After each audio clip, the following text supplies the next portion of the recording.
Hi అండి. ఈరోజు మనము చికెన్ గోంగూర ఎలా చేసుకోవాలో చూద్దాం.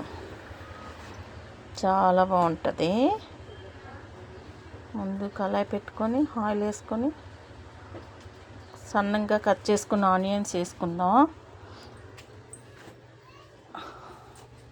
అవి వేగిన తర్వాత చికెన్ వేసుకుందాం.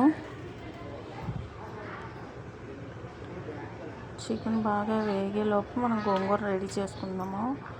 చికెన్ వేగిన తర్వాత అల్లం పేస్ట్ వేసి, కారం వేసి, కొంచెం గరం మసాలా, కొంచెం ధనియాల పొడి వేసుకొని బాగా కలుపుకొని, ఇప్పుడు రుబ్బు పెట్టుకుని గోంగూర అందులో మిక్స్ చేసుకోవాలి. మిక్స్ చేసుకుని బాగా కలుపుకోవాలి.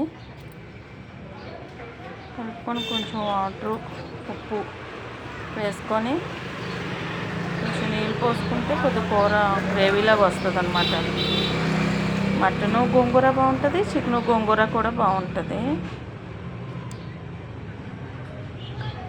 మార్నింగ్ ఉడకేసిన గుడ్లు 3 ఉండే, అవి ఘాట్లు పెట్టి అందులో వేసుకుందాం. బాగుంటాయి, టేస్ట్ ఉంటుంది.